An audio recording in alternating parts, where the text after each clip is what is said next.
Good afternoon, folks. We are live and up and running once again. Let me jump over to the Jamstream layout and we will jump into today's session.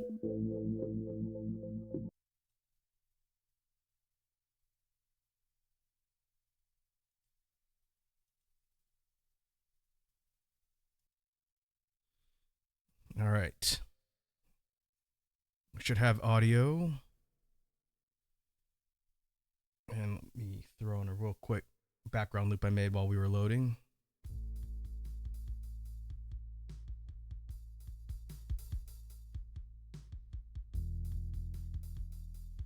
And we will get started.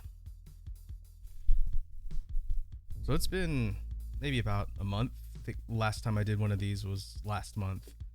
So trying to keep to doing them every several weeks or so, just so we can have a constant discussion about beatbox related things and also work on music.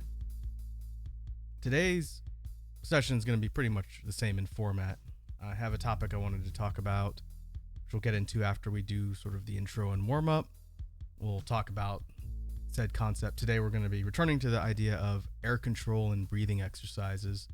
This is something that I've been thinking about during the week, and I figured it'd be interesting to talk through with the stream and come up with a mix of drills and practice techniques that I've been working on when it comes to air management.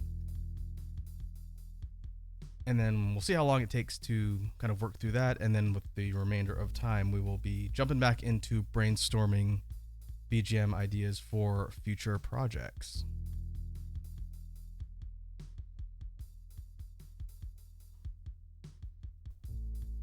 So we can go ahead and clear this off. This is just a real quick 2-track loop.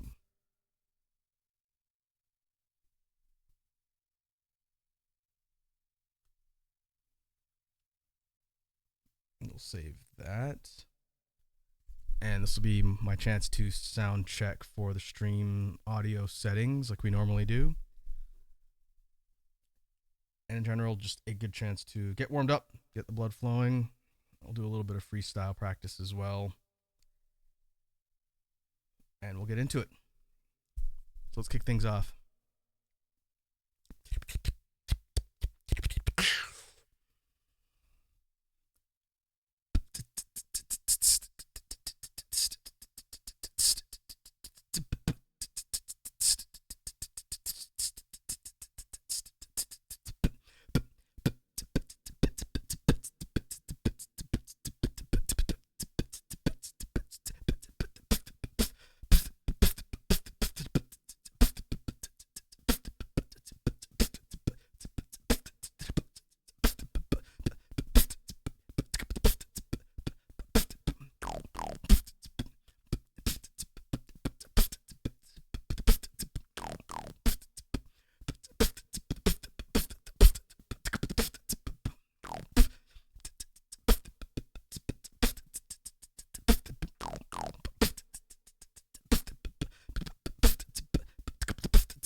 All right. I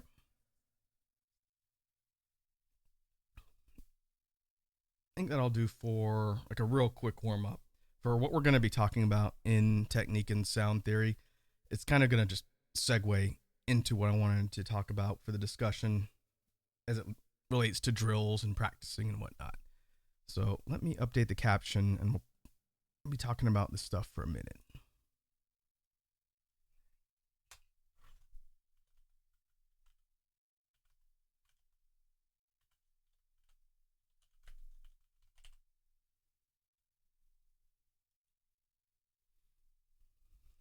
And so, like I mentioned at the top of the stream, the topic I wanted to return to today, and it's been a while. I can't even remember when the last time we talked about it was, but probably some point within the last year's worth of jam streams.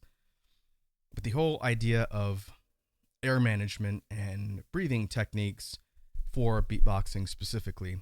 And it starts off with kind of a simple concept of trying to choose how you're structuring beats and the compositions and everything else, and choosing where to take breaths so it doesn't sound like it's really sporadic, and you're not structuring things in a way where you're going to be so strained to get your breaths and wind back that you're essentially going to run out of air and it kills your pattern or routine. Those concepts are not really unique, and I think over time people kind of develop a rhythm for where they feel it's a natural place to breathe when they're putting a beat together. But in line with that, I wanted to kind of share some of the things that I've learned since I've been doing beatboxing, and certain either techniques or drills I found have been helpful when it comes to having a plan and at least a strategy for breathing. So again, you're not passing out on your feet, or if you're on a mic, you're completely hyperventilating and exhausting all your oxygen. And so the basic concept, which we've talked about on these streams before with this particular topic, has to do with the idea of just air management in general. With any respiratory system, you have an amount of oxygen within your lungs, within your system that you need, and if you either have too much or too little, it affects the way you can effectively do anything, not just in beatboxing, but as just a regular living being, which is something that doesn't really need explaining. But beatboxing is kind of unique in that the different sounds you make and the nature of whether they're an inward sound, an outward sound, a breathing sound or non-breathing sound, and when it comes to things like the basses, how you're actually generating the sounds, all sort of factors into this whole idea of air management and what it means for your quote-unquote supply of oxygen and how you have to kind of regulate it. And I'm not really claiming to be an expert, but compared to when I first started, and it was a real struggle just figuring out how to structure things in a way where I wasn't having to stop and take a massive breath of air in so I wouldn't keel over. Something that sort of kind of comes with the experience and experimenting around, but I've found that because sounds have kind of three functions, they can be an inward sound, an outward sound, or a non-air using sound. And I'll explain examples of each one for the sake of the discussion here. But each of those types can be kind of fit together and go into your planning when it comes to organizing the structure of your patterns and beats for something that's going to be at least functional and not just kind of haphazard or random. And so I guess to break down the types of sounds for outward sounds, we'll go outward, inward, and then non-air sounds. An outward sound would be anything where you are having to use pressure from your lungs to breathe outwards, whether it's a kick, hat, snare, or bass, or miscellaneous type of sound. Anything where you are expelling air from your lungs for the sake of this discussion, we'll call an outward sound. So for things like a snare, pretty basic example of an outward snare would be the PF. Now you can do the PF without using any air, and it changes the way the sound comes out. This is normally done by using a short burst of air and a P and an F sound together, which creates the snare noise itself, but you're still having to breathe outwards, which also creates that sharp punch and the dull sound of that particular snare. Now, if you don't use any air and you just use mouth pressure with a P and an F, you could still do that, but the sound changes and it's a little bit less forceful. So a non-breathing PF snare, at least the ones that I can do, would sound like a little more dull, a little bit softer, not quite as much punch as a breathe sound. Hey, Dr. Liam's here. What's up, Dr. Liam? Dr. Liam says, hello, I placed a dead body in chat. Thanks for hiding it for me. I have no knowledge of what you just said. I'm just an alien boy that makes funny mouth noises. Plausible deniability. Second example of an outward sound, thinking of the core instrument set, would definitely be something like a real forceful kick. So if you breathe outwards with a kick, which I don't really do, it's actually a non-breathing sound for me, but I think for people when they're learning, doing the you could put more breath power behind a kick and it hits much harder. But I guess for the sake of the discussion here, yeah, you can consider that an outwards sound. We have a snare, kick, hats. I'm going to consider a hat a kind of in the middle, because when you do something like a closed hat, that's not using any lungs, but it is using air pressure, so I would consider that a non-breathing sound. Again, we don't have to go through every example, but just for the sake of illustrating my point, there's some examples of sounds that use air power going outwards. Dr. Liam says, let me place these explosive barrels. Anyway, I can't stay long. All right, Dr. Liam. I do appreciate you stopping by. I might not appreciate the crimes as much, but hope you have a good one. Don't tell the cops anything. Next class of sounds we'll consider inward sounds. So sounds that are generated by breathing in. Exact opposite of what we just illustrated. On the snare side, something would be like an inward K snare. It is small amounts of air, but you are technically breathing in order to create the sound, that sharp, little bit airy, kind of crisp snare. That would be an inward sound. You can do an inwards kick, but I don't really do that. It's more of a pop. I don't really do inwards kicks, but you can do, I guess, the ones from the corner in the liberal position. That would be like an inward kick. Not as common, but I do know people that use those. Another inward sound, which we will use in the examples in a little bit, would be something like an inward drag.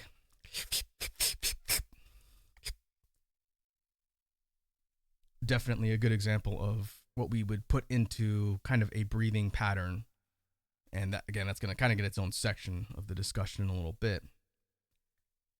But for inward sounds, we have inward bass too, which I'm not an expert at, so I won't spend a lot of time using that as an example. But inward lip roll, which is probably one of my most commonly used inward sounds when it comes to regulating air, whether it's a kind of standard inward lip roll up, or my favorite, the higher siren type lip roll, which tends to be a little bit less commonly used, or even the lower lip roll, the open kind of sub bass lip roll that I did in the practice patterns, which is probably the biggest or most way to inhale with a lip roll, which is the. I think those would be the best examples of inward sounds. And then the third category, like we mentioned, would be sounds that don't use any sort of lung air power at all. And for snares, we can consider, at least the way I do BGM or spit snares, would be non-lungs because it's just mouth pressure. I know when people are learning, they probably are using more lung power to get that forceful. But when I think of how I do the BGM snare, it's just mouth pressure and lip pressure. So that would be one. Outwards K is another one that doesn't use any lungs. It's just mouth pressure. We talked about how, depending on kick technique, I think my kicks would be considered non-breathing. Let's see. Hats, clicks, clops, clicks, clop, and pops would all be mouth pressure, non-breathing sounds. So kind of feeds from our discussion of technicality, why those sound sets make for good technicalities, because you don't have to use your lungs to do things like a, and same thing with like a click. That's a tongue click as opposed to like a back tongue click. I guess rim shot technically would also be considered a non-breathing sound. It's just mouth pressure. It's one of the couple snares that doesn't require any air. It's just a muscle technique, essentially.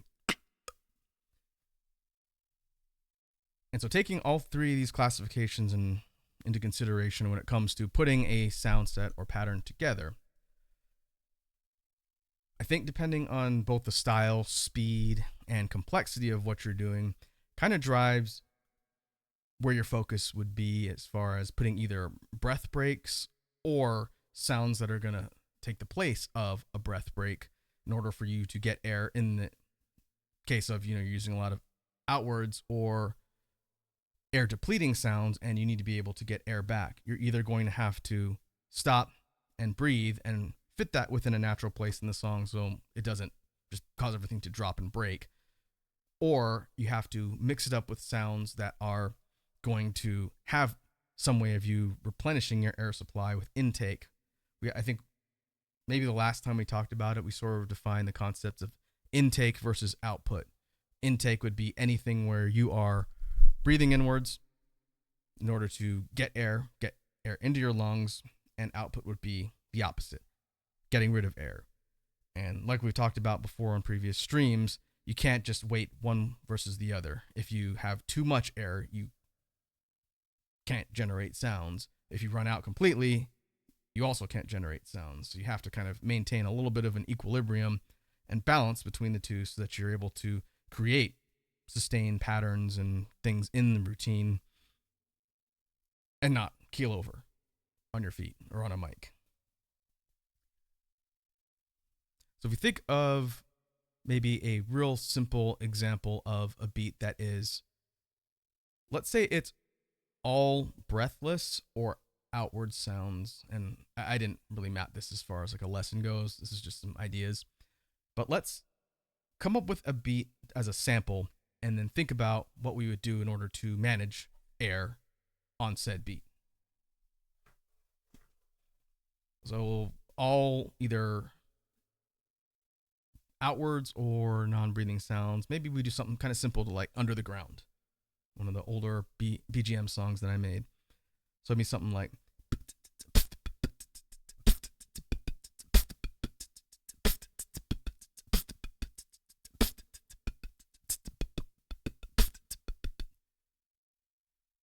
that particular string of just hats, kicks, hats, and PF snares has no inward sounds at all. If you were going to do that for a sustained amount of time, even before we start thinking about things like adding in a bass, adding in additional technicality fills, or anything that's going to switch things up, we'd have to think about how we're going to breathe, because if we just do that simple beat over and over again, we're going to inevitably run out of air. Now, because it's relatively slow and it's not super busy, you could probably get away with putting the breath breaks after a full repeat of the main rhythm, or if you were doing something like mixing up a fill to transition into another repeat of everything. So let's illustrate that with the example. If we were doing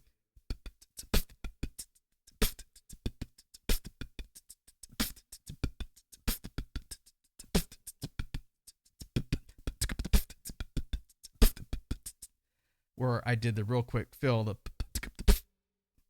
I actually slid, it might not be super audible, but I think since there's no other sounds playing, you could probably hear it. I slid a real small, like half breath in there as that fill was finishing up and right before the whole beat starts again. Conversely, if we wanted to add a transition that was going to be inwards as a way to replace that, instead of it being an actual breath, and replacing it with a sound set or even a series of sounds that's going to fulfill the same purpose of getting some air back, then maybe we do something like, maybe do inward, loose inward lip roll. So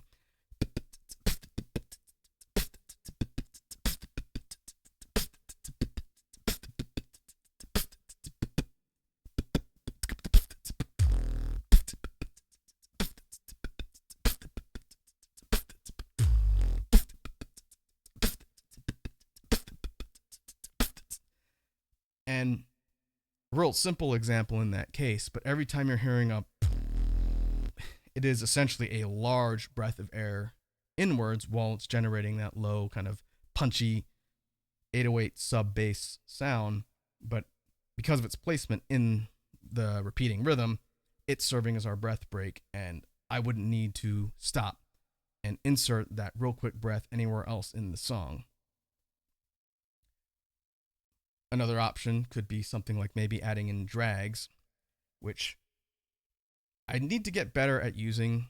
Inward drags are something that's very, very handy when it comes to not only speed patterns, but air regulation too, and I just don't really do them a ton. In this particular example, if we go back and think of where it would make sense to put a series of inward drags to get the air back in as a breath break, maybe we do something like with the fill is at, and we change the nature of the fill to include that type of sound. So it would sound something like,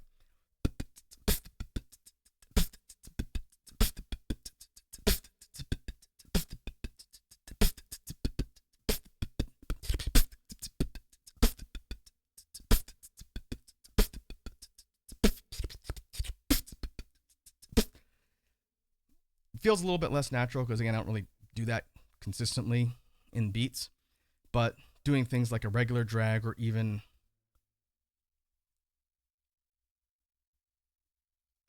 I'm thinking for a second, I don't remember exactly what I call that, but a regular inward drag would be sounds kind of like a real dry, quick type of sound.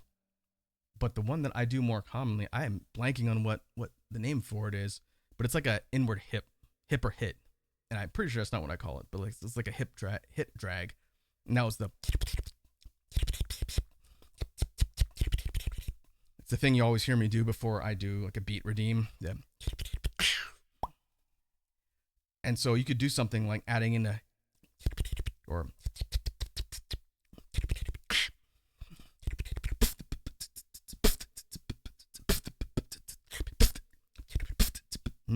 that's a little bit unnatural. I don't practice that way, but I think I should, just to give myself another tool when it comes to being able to get air inwards when I'm doing something fast. So going back to the original example of beat structure, right? Your options are to try and work in the breath so that it flows with whatever you're doing, either with a break, a pause that's not going to be awkward or ruin the flow of the beat, or that maybe with a combination of sounds that are going to be allowing you to get the intake after all the output. And thinking logically, if we're going faster, if we're doing like a real fast and quick beat as opposed to that under the ground one, which is much slower, maybe we can use that for our second example here and see how we apply that same concept to when we're not just looking at real obvious breaks in the beats and the sounds in order to figure out where to breathe. So if we were thinking about maybe like a drum and bass type of rhythm, we'll do a different snare to kind of use an entirely different example. So maybe do something like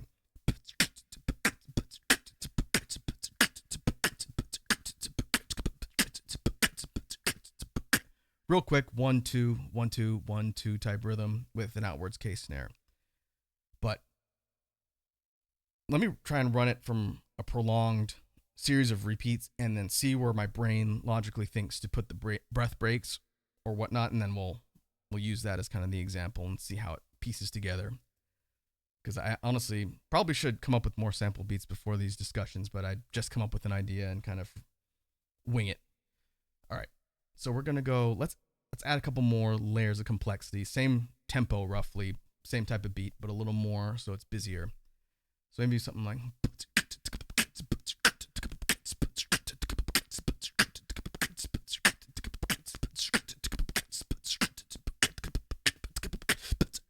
Okay, so for that one, my brain automatically goes to taking a quick breath in at the end of the rhythm after the last snare before it repeats, because you have maybe like a half count or a quarter count to do something before it restarts. And we got a stretch reminder from Lava. What's up, Lava? Oh, boy. Welcome to the stream. Hope you're having a good Friday.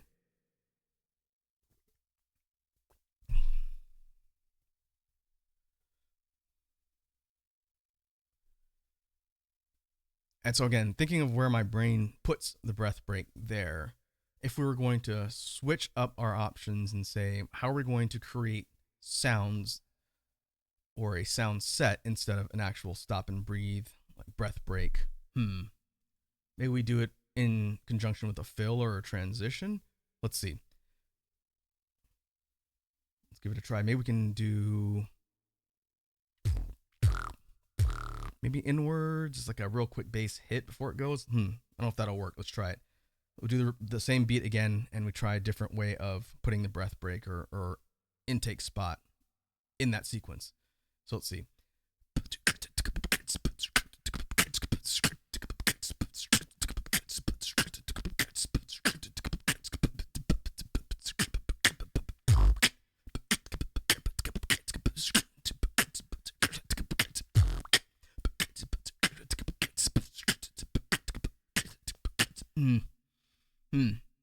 It works. It's a little bit hard to fit in a sound like the inward lip roll, like the low open one, in a beat that fast, because you're having to jump from that position all the way back to all of the closed mouth positions that are doing the rhythm itself. Is it functional? Yeah, it is functional, but it's not easy to do. To me, because it's so quick, having the regular stop and breathe break makes sense there. I wonder, maybe we could put a drag as part of the general rhythm. That means we're going to be constantly doing output and intake, which is something you have to be careful of, because if you're not balancing it carefully, you're going to end up either too low on air or having too much. So what if we did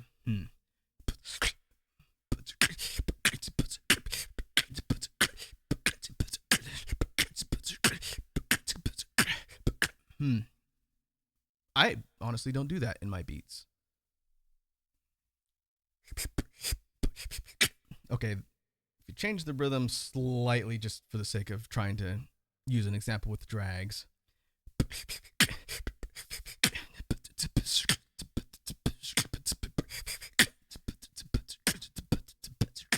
It's more of a hip hop beat, and that works a little bit better, where the is slotted in as part of the rhythm itself. It's not a break and it's not a fill. It's like an alternating bar, essentially. Every other measure you're doing that. maybe every 3 bars.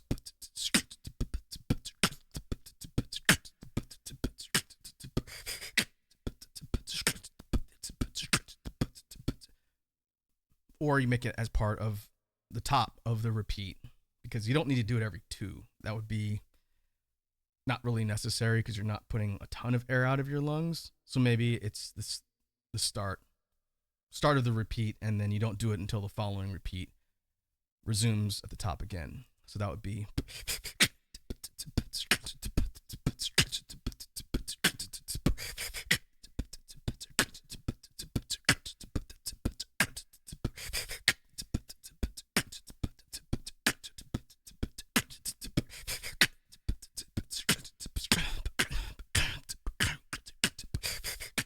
okay.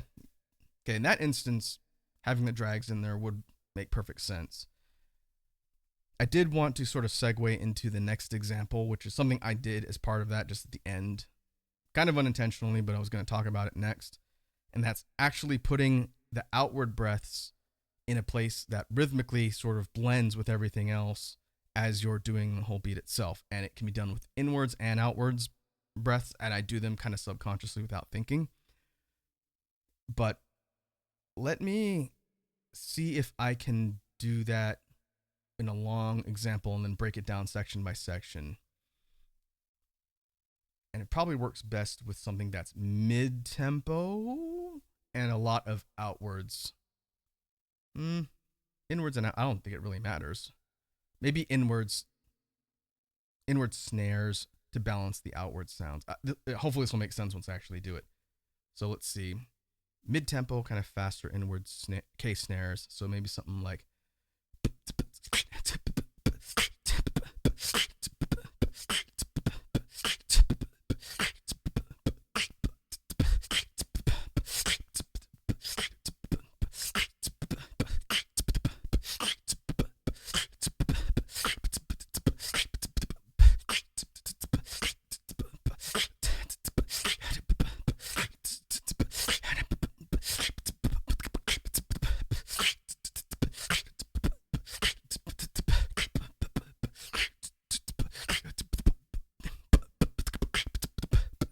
okay, I could keep doing that forever, but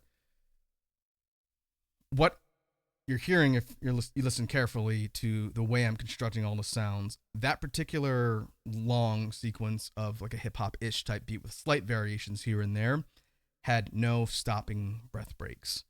All of the sounds that were mixed together to either get more air or expel too much were either a breath or an exhale combined with another sound. So you might have heard on a couple things like kicks specifically, I was thinking, you might have heard me do something like a p instead of a regular kick, something like a p, like a P-A-H essentially. That is me breathing out. On other cases where I might have been doing a stopping breath break, no, I guess I don't think there are any stopping breath breaks in that one. I might be wrong, but all of the inward air was coming from primarily the snare, inward K snare. And the way it works is when you do the inward K, it doesn't really have a large intake of air. It's just sort of inward breathing pressure to get that pop. But if you make it a bit more airy or breathy in sound, like a, or even a, that slight hissing in the beginning is me breathing in. And it's kind of like doing a hat ride right before the snare. So something like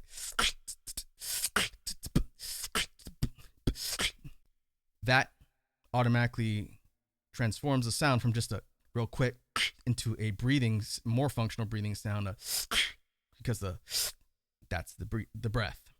So in something like that example, all of the inward sounds are primarily coming from things around the snare. And I don't think I stopped to breathe at all. Like, we could try and do it again, and then maybe I can exaggerate some of the sounds so it's more clear where the breathing is happening, just for the sake of the discussion. So let's try it again from the top. Same rough example, doesn't need to be identically the same beat, but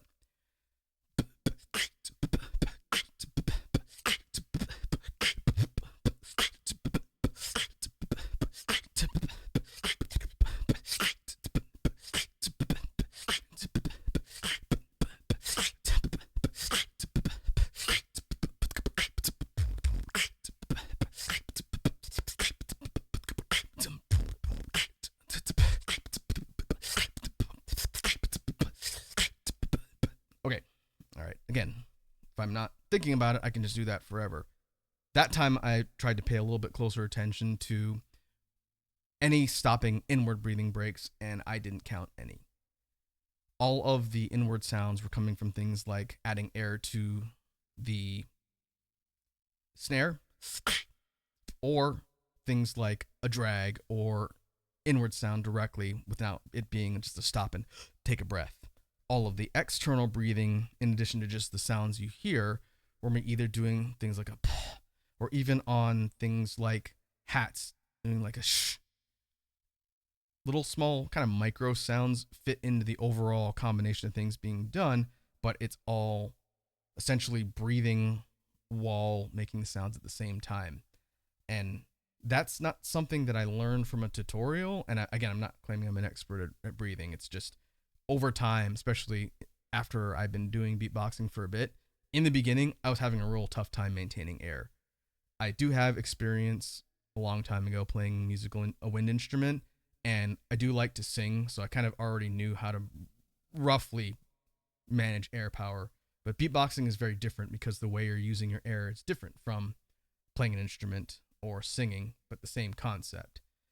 And I still found myself having to put breath breaks in irregular places because I was just having to stop and breathe in a lot of cases. And over time, as I've been practicing more, it feels a lot more natural to mix up sounds that regulate where air is leaving the lungs and returning to the lungs. And it's definitely something that I think everyone should practice and kind of experiment with so that it feels natural. One thing that people say to me when they see me do a beat in person or even in an environment like this virtually, they always ask me, how do you breathe? It seems like you do all that without breathing. And that's the trick. It's definitely not something you can do without breathing, but making it sound as natural as possible when it comes to how you're structuring the sounds, even if it's just something as simple as doing a to get rid of air or a drag in the middle of your sounds, sort of tricks the listener into just assuming that was an instrument. That was an instrument-based sound that was there intentionally to be part of the overall construction. And the more seamless and natural you make it sound, then the less obvious it'll be that you're breathing. Likewise, when you're using the more kind of pronounced sounds that definitely have force and kind of punch on a mic or to a listener's ear, something like a inward lip roll, again, unless someone knows beatboxing and beatbox technique, I've done that sound when I've done things in front of people before, and people don't realize what direction that sound is going because you don't hear a sound just in every day. And mechanically, if you don't know how it's done, most people assume it's an outward sound, but it's inwards. So if I was doing something like a real fast beat, like a drum and bass,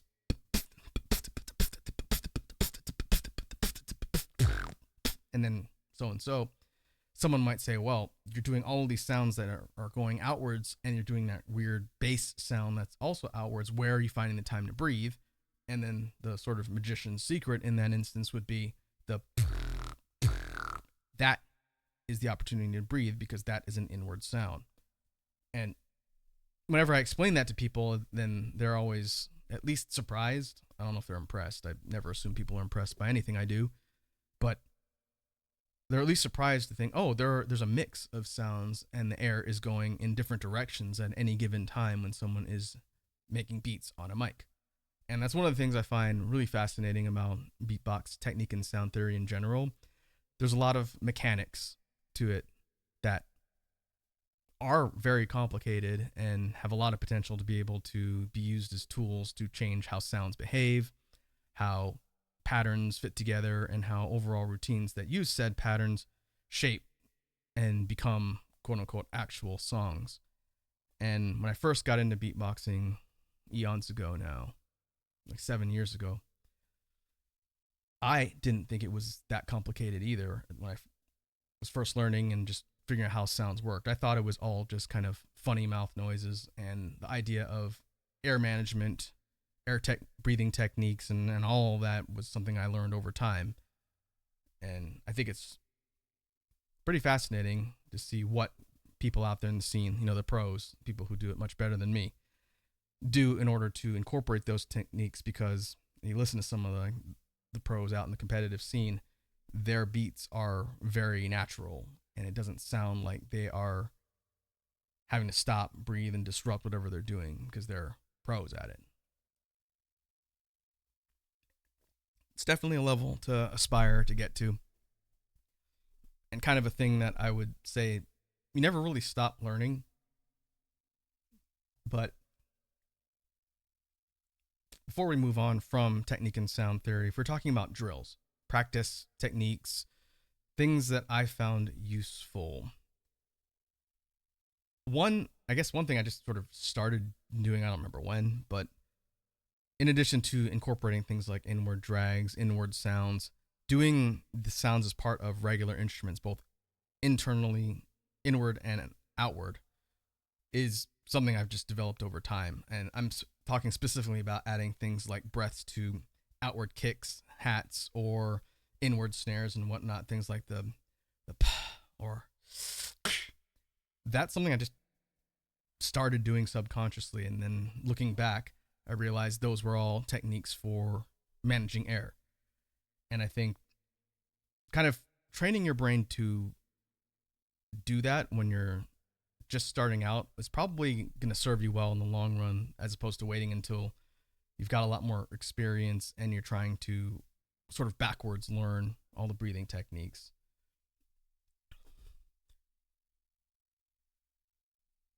So how would I drill for it? This isn't, again, something I prepared in advance, but if we think about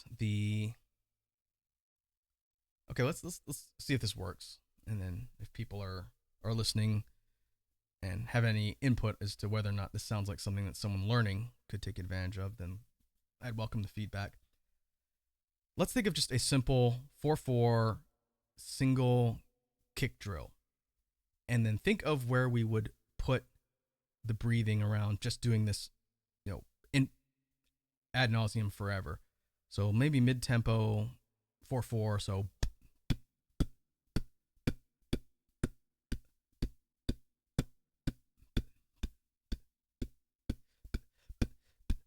and the idea would be to think where it makes sense with just this real simple single instrument rhythm where you're going to put your breathing. You could have it on the offbeats, and that's how you get the.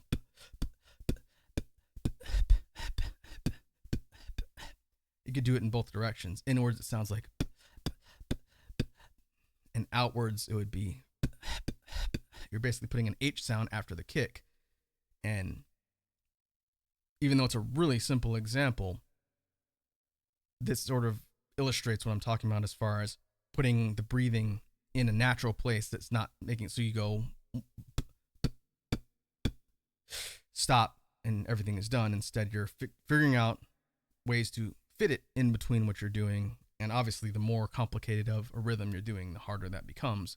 But when you're just starting out, and let me see if I can do like a prolonged just sequence of the single kicks. It's going to get monotonous, but I'm going to start with this standard breath, and I'm going to go and I'm going to see how many repeats I can kind of go through by doing air regulation to keep my air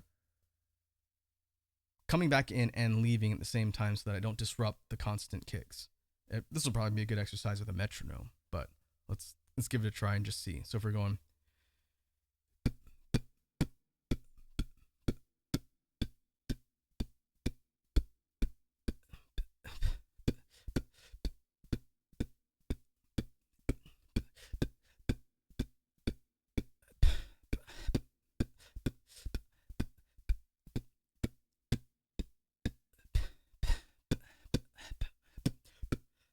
definitely easier to do the inward breaths. Outwards feels less natural to me.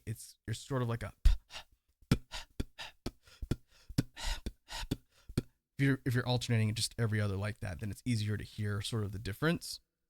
But that would be a pretty functional way to do that when it comes to just a simple 4/4, 4 on the floor, single kick line, and thinking, okay, I can put my inwards and outwards breathing somewhere. What makes the most sense in order to make it sound and feel natural. As soon as you start adding in more instruments, then that placement becomes more complicated because you have more you're trying to juggle while worrying about not running out of air or having too much. But I think that would probably be a good drill for someone to learn in the beginning. Maybe doing something like 10 counts and then slowly adding in a couple breaths. If that's enough, you keep going. If it's too much, then you add a couple outward breaths. Because I kind of wonder if we're doing a four count, 1, 2, 3, 4 per measure, how many can I do on one breath before I have to do something to get air back? Could test that. I'm going to count on one hand. Hopefully I don't lose count. Let's see.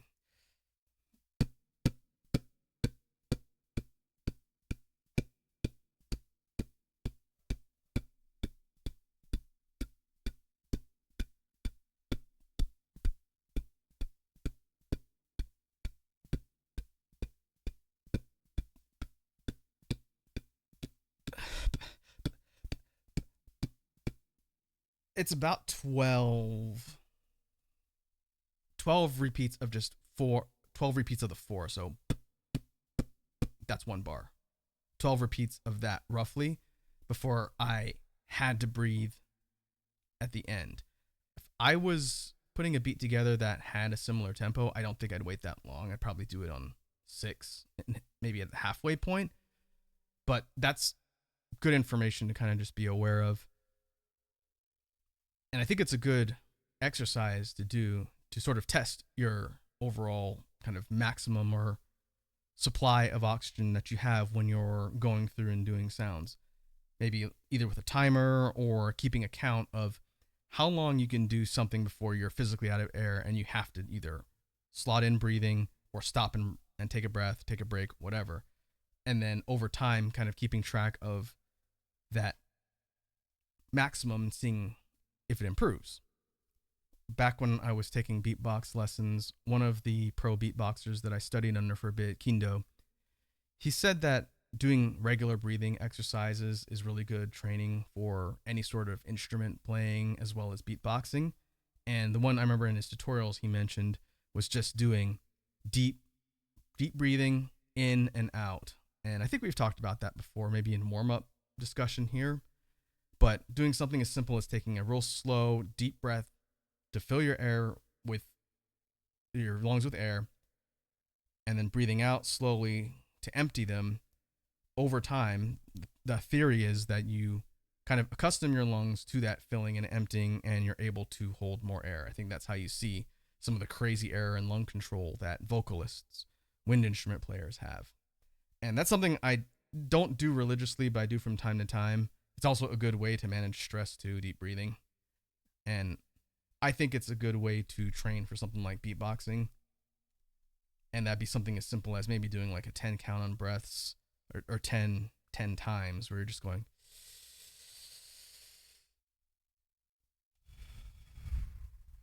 ASMR time. And then doing that a few times over, maybe once or twice a day, depending on how often you practice, I think would be good training to push your lungs to get more capacity, and then factor that into things like we just talked about before, where you're doing a simple count rhythm and seeing how long it takes before you physically run out of air and have to reset or restock. I would be curious to know if other pros in the scene that do lessons, if they encourage their new students when they're just learning out in the beginning, just getting started, to do breathing exercises, because I think that would be really helpful. If I knew that back when I first started, I think I would have progressed a lot faster. But it was kind of something I picked up later because I was just watching random tutorials in the beginning and trying to figure it out.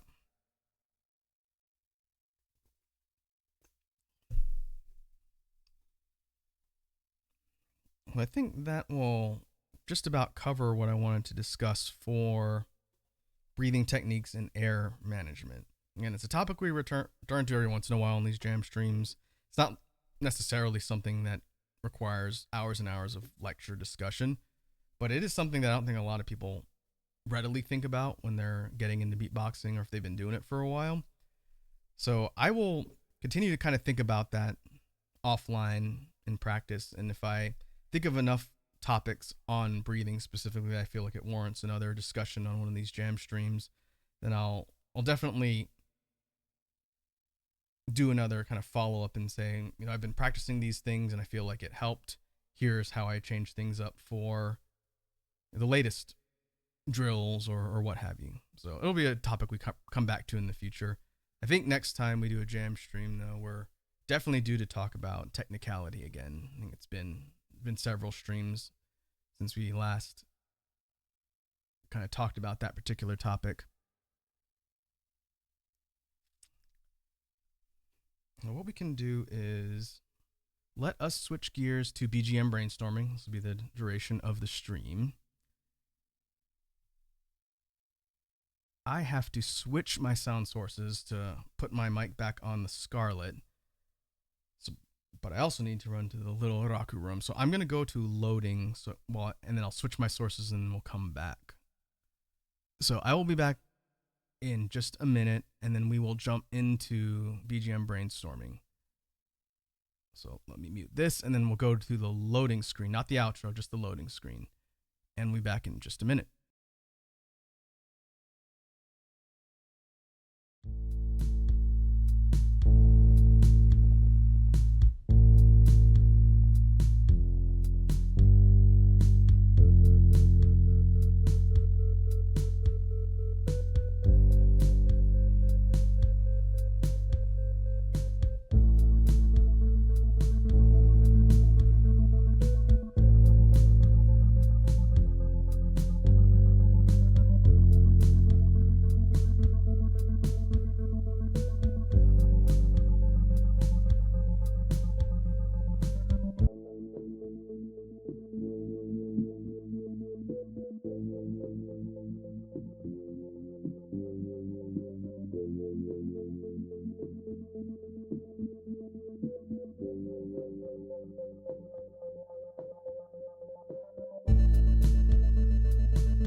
All right. Should be back on the Scarlet now. So let me jump back over to the Jam stream, update the caption, and we'll jump back into it.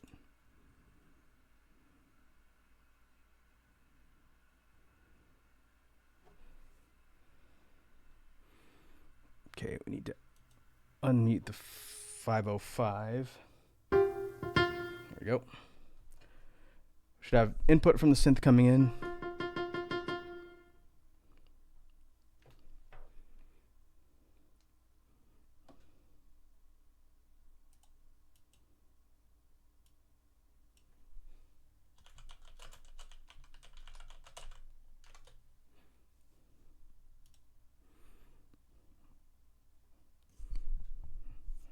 All right, so now we can kick off some brainstorming for BGM tracks. And I honestly don't remember what we did last time. I think one of the last files that I had saved was from our previous session. So I think we'll probably just kind of wing it for today. I do need to continue to get songs recorded here. The big Halloween project is the one I'm thinking of. I don't have all the tracks done. I probably have enough recorded, but if we have any ideas for kind of more of the dark, ominous songs, then they will definitely be used for that project. Depending on what time we finish, I may sit down and do some recording for that after this since I have all my gear hooked up. But let's load up the percussion and start with the rhythm and see what kind of stuff we come up with.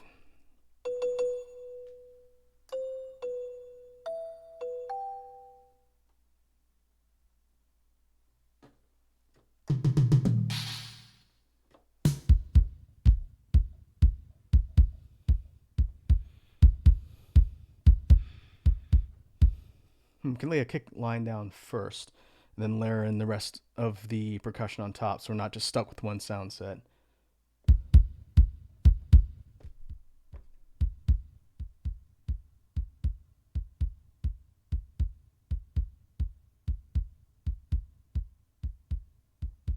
I'll leave the playback about there.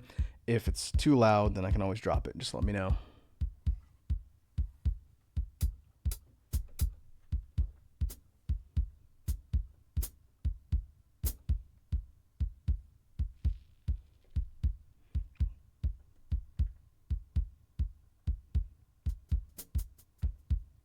That's some delay. A little bit of delay on the hat.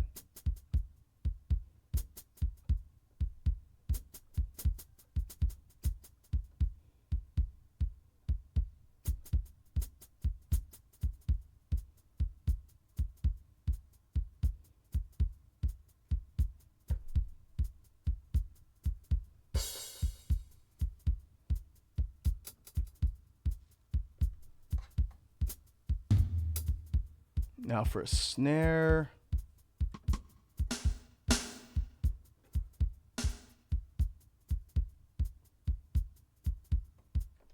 Let's see, we could do kind of a more hollow resonant snare.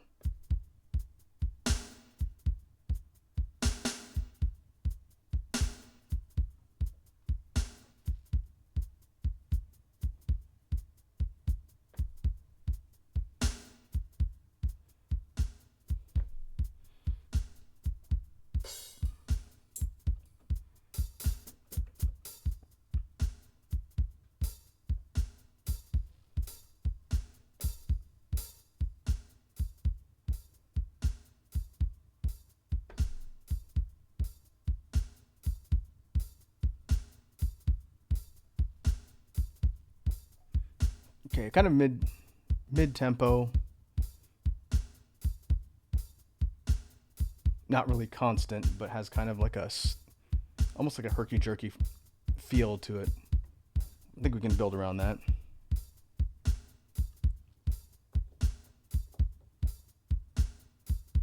I got an idea. So now let's work on a bass line.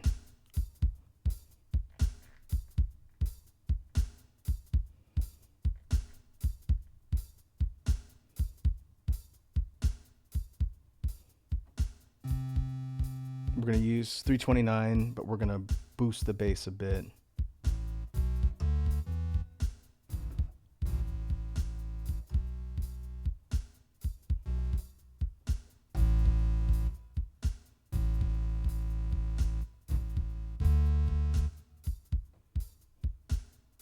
Could slice it down to quarter notes.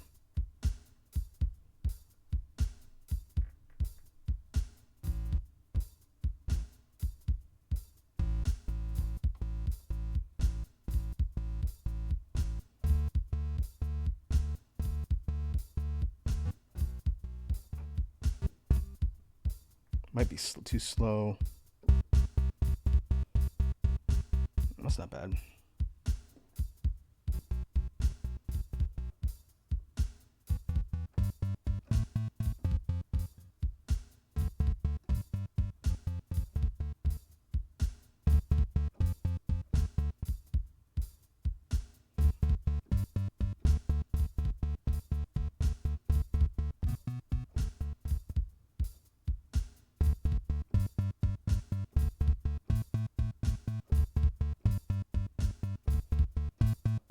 We'll try and slot that in and see how it sounds.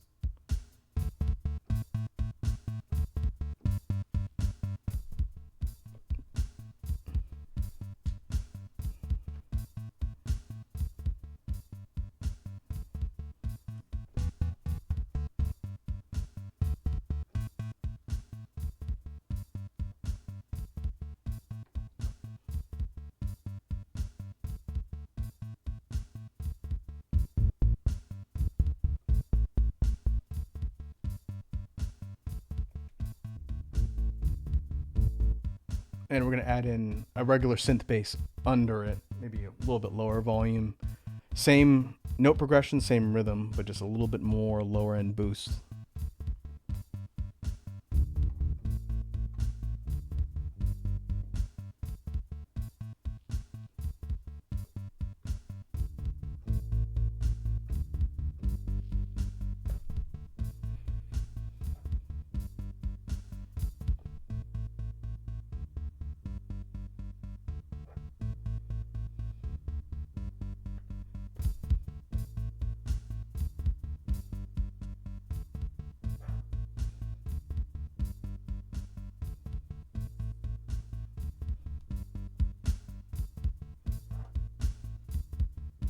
Okay, just thinking about the balance.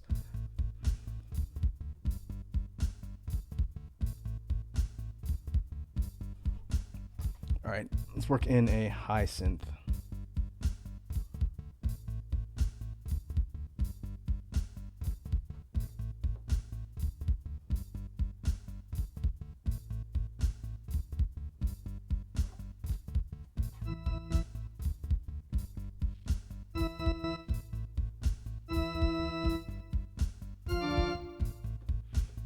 Organ might be fun.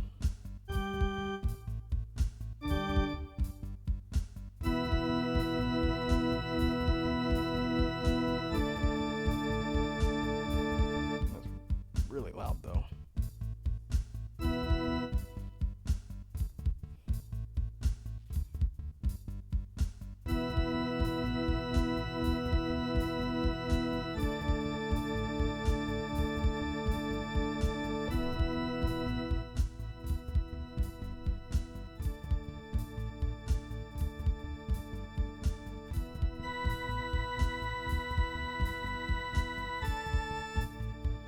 Go for a kind of higher harmony.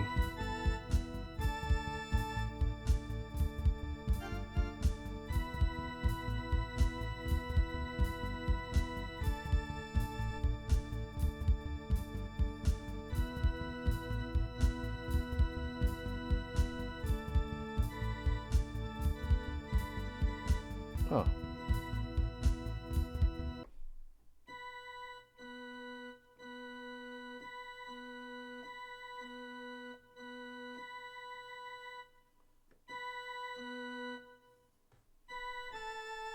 We could start up here. I was just playing around with one octave below.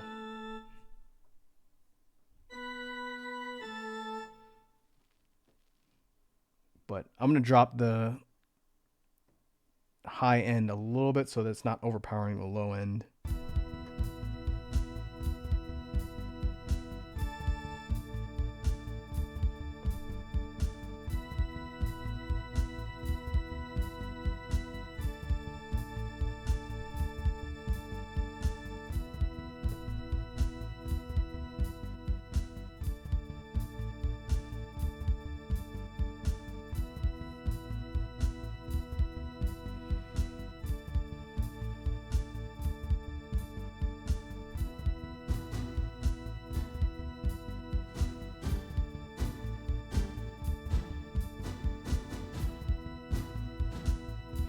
One day I'm going to create a song using these instruments, and it's just going to be a series of orchestral hits.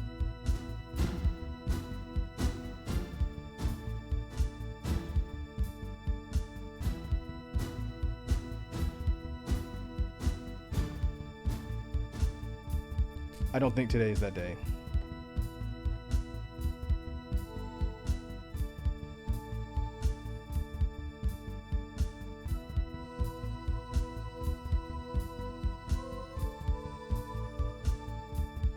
Could add some choir.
It almost seems like the bass line is at odds with the melodies.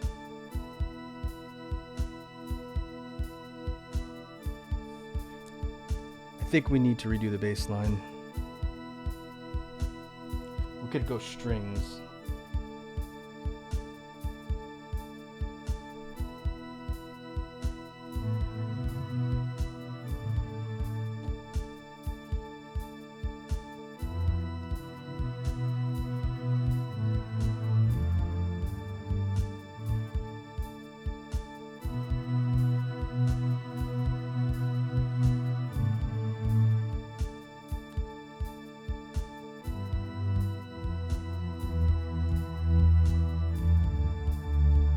That might work.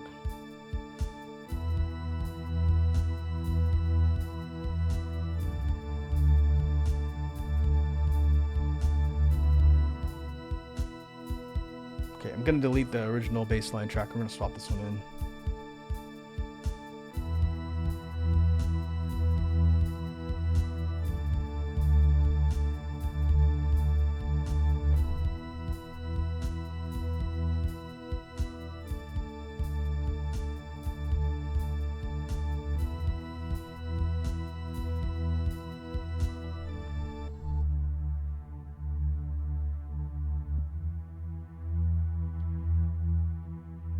It definitely sounds like it blends a little bit more. I think I might have screwed the tail up though. That pop shouldn't be there. Yeah, let's try that again.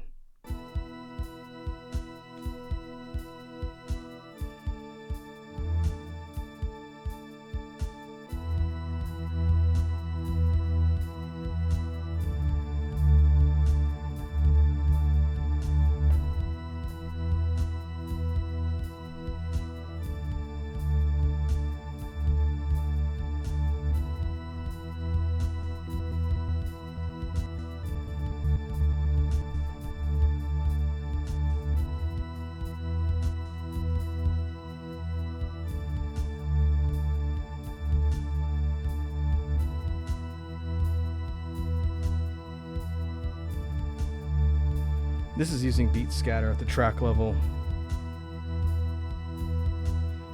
That could create an interesting kind of breakdown or part B.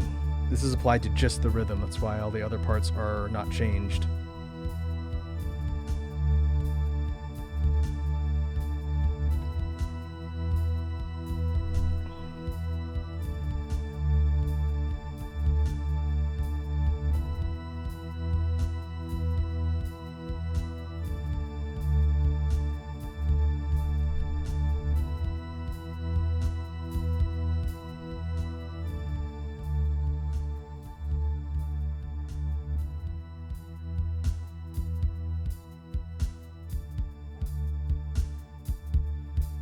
Hey, first spot of the day.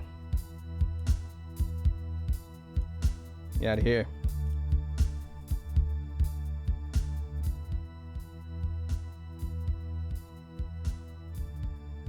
Okay, let's save our progress.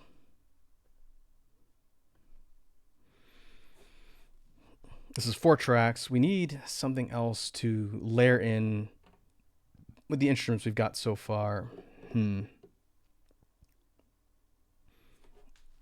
look at our instruments.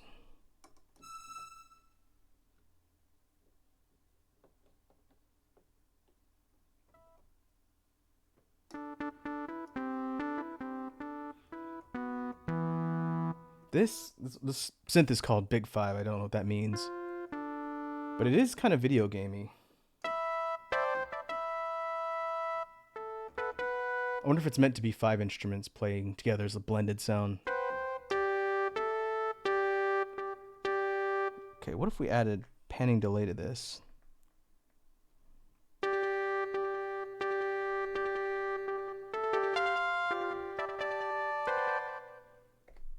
And if we slice it up to 16 instead of 8.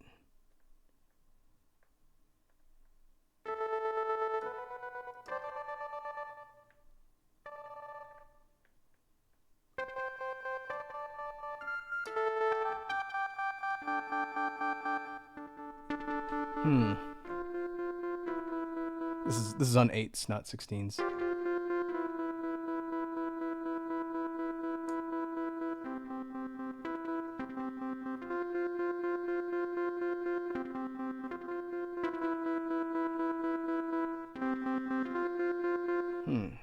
All right. Might be able to work with that.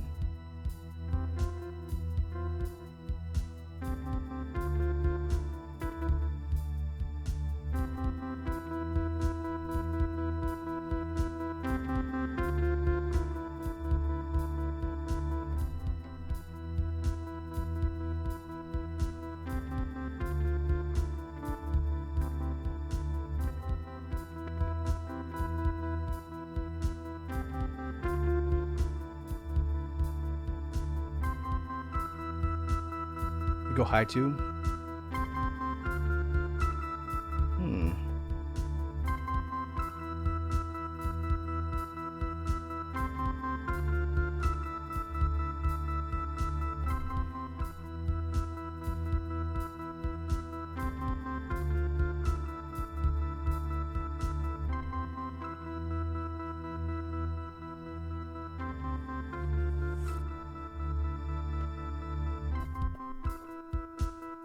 Okay, yeah, that's got some potential to it.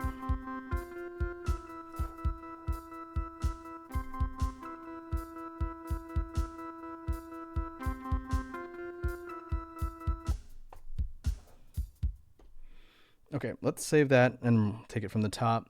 I do like the idea of the beat switch in there too.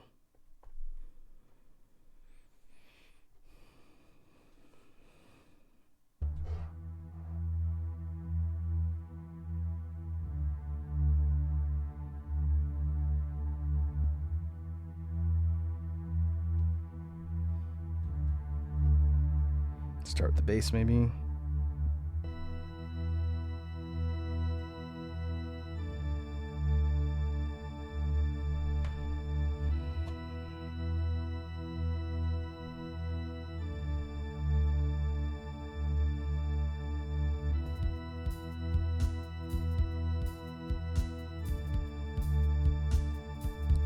Bring in all 3.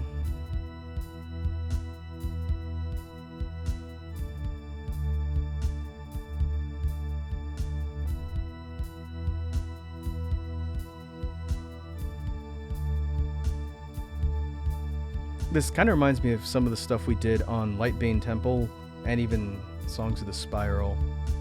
I might have to go back and listen, make sure this isn't too close to some of the tracks we did on there.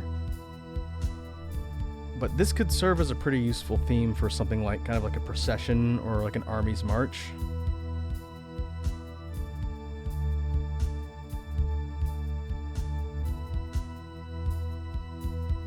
Okay, now here's the beat switch.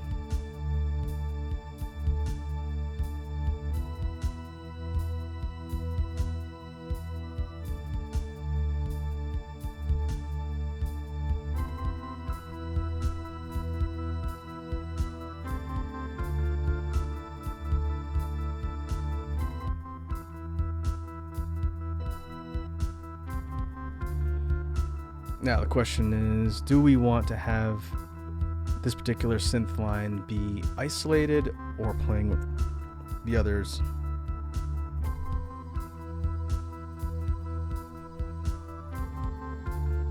I think it might clash a little bit with both the organ and the choir synth.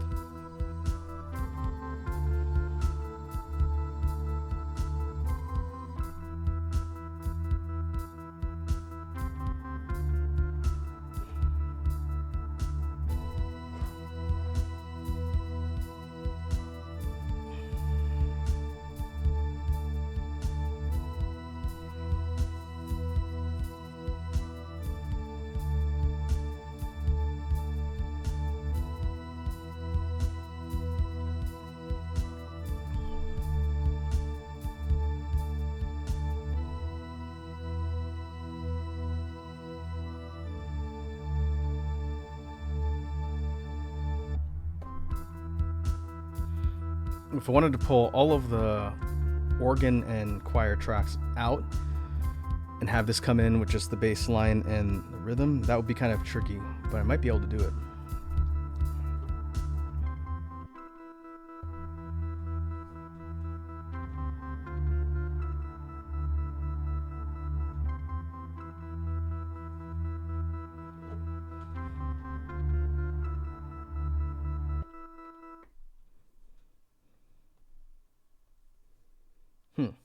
Okay. That has some potential. We can use that as a kind of skeleton for a future song. That's all 5 loop tracks covered. But I have some room to add more. I'll think if I want to adapt that one into something for the Halloween project.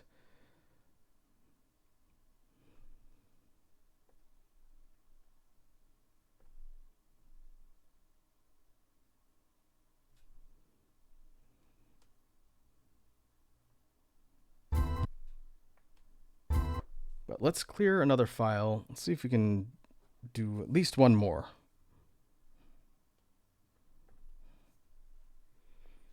Maybe pick up the energy a little bit.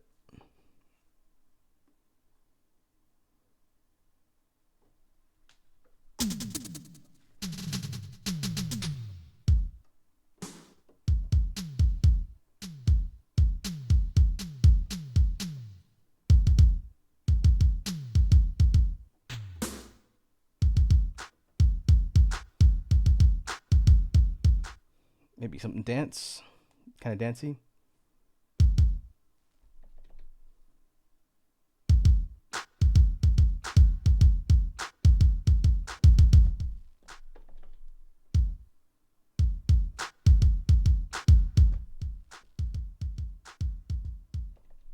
Get the loop a little better.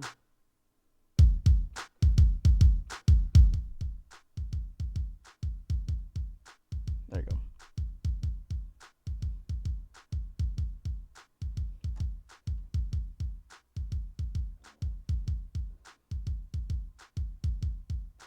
It's off slightly.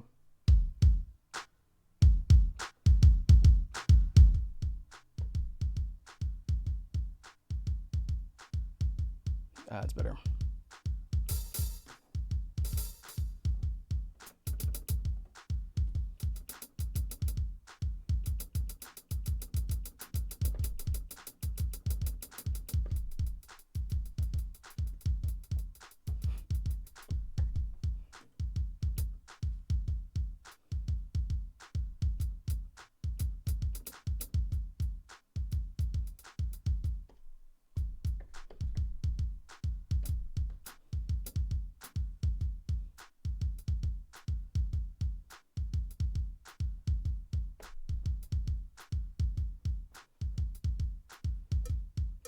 Hey, Cowbell.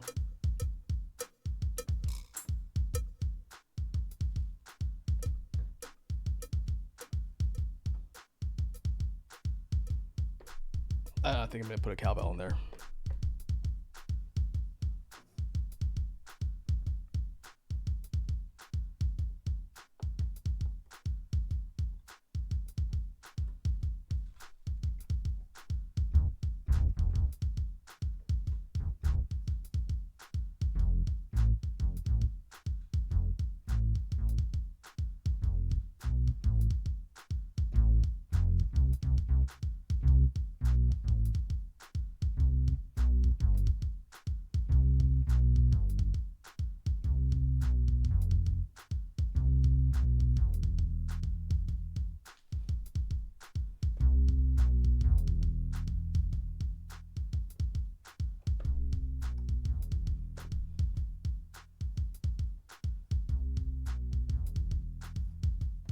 It definitely kind of going more kind of funky and hip hop dance-ish.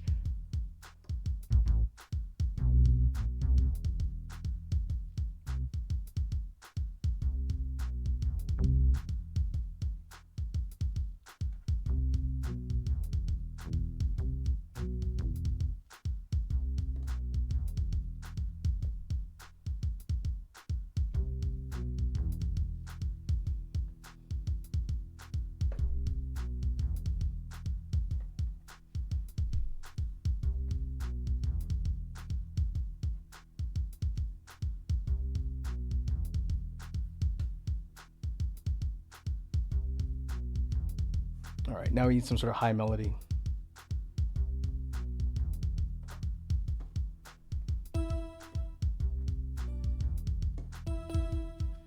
This one is called Bright.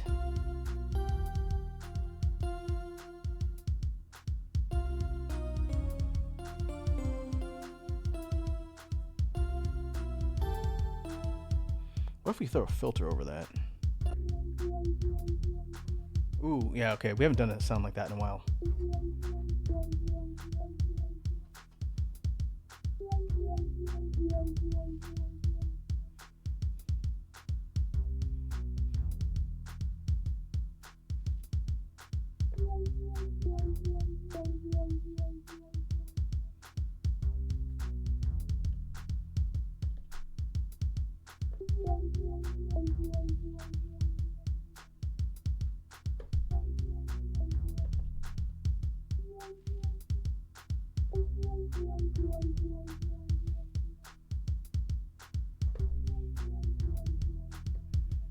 Maybe go higher.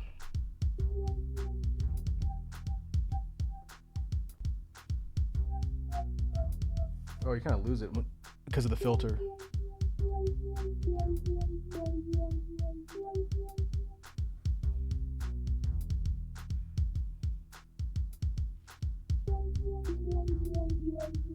Oops.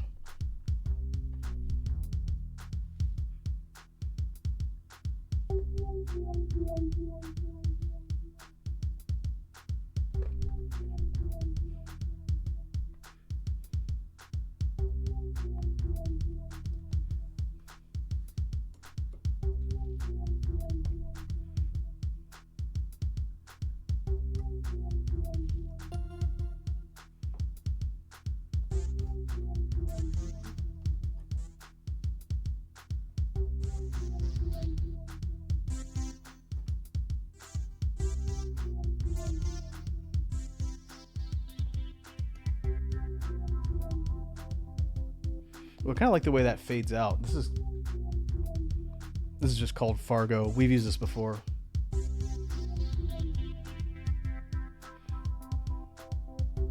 Oh, yeah, I like that.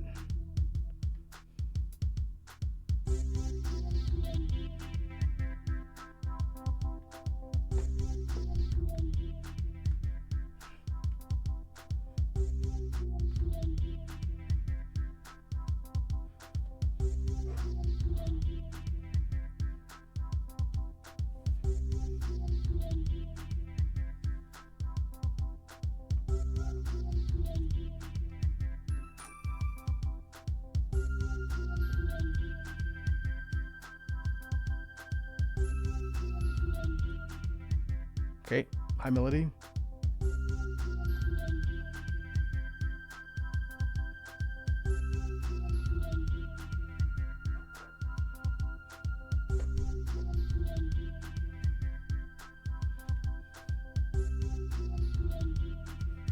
Ooh, okay, this one actually came together better than I would have expected. All right, let me save that real quick.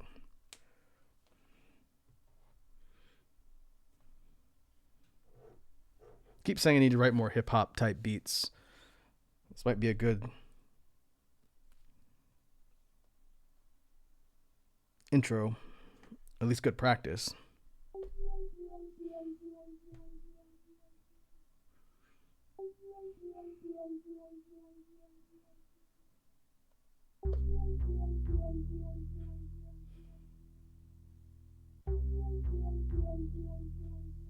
Bring the beat in.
All right. That one felt a lot more natural to write than the one before. I do like the filter transitions. I don't know if I'm going to keep those in, because we do it on a lot of songs. We'll see. That's a bass pass filter, I think. But it's kind of in the middle as far as what it does to the sound and doesn't drown it out completely.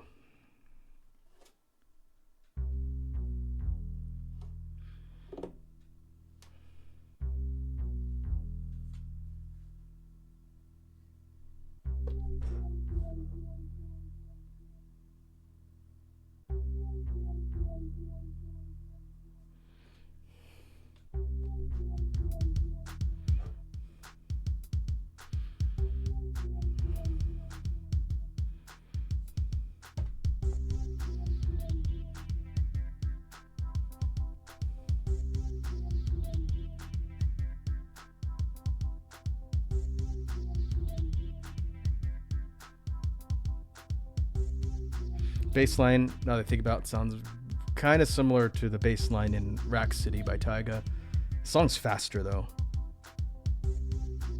I don't think it's in bot detection territory, so I'll have to see.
Okay.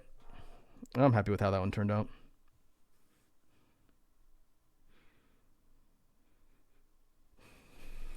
Let's see.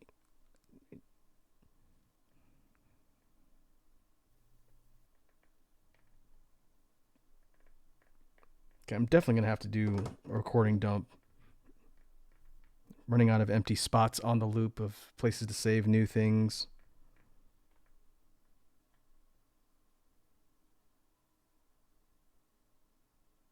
Which one's this?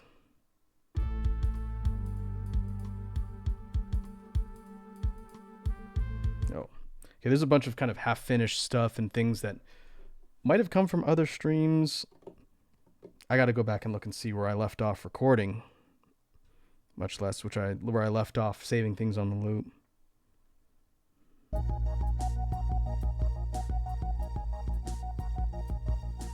Okay, that's from Whitebane Temple.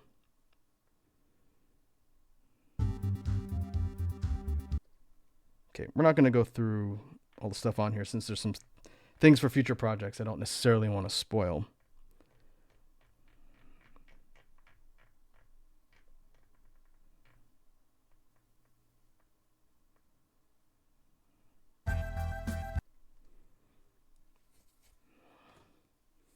Okay, I think we will call it there for the jam stream. Could work on another one, but it'll be getting a little bit later.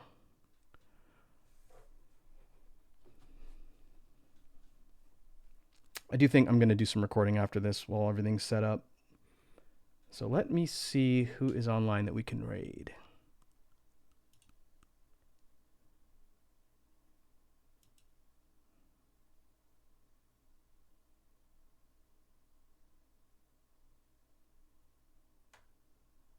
Hey, Blue's online. I have not seen him online in a while.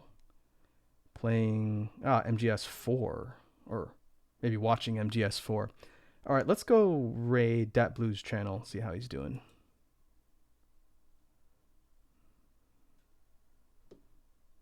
So let me go ahead and queue up the raid.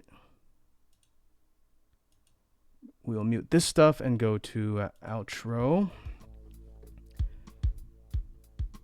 And we will call that a session for today. Thanks again to everybody who stopped by and hung out. We will be back on Sunday afternoon to pick up with our next session of Mina the Hollower, which should be painful and fun. I will also be jumping on with Wazi again in the afternoon for another round of Mecha Chameleon, assuming that still is happening. Oh, in the meantime, hope everybody has a good rest of your morning, day, or evening. And I'll definitely catch you in the next one. Now let's go see how the Guns of the Patriots are going on Blue's channel.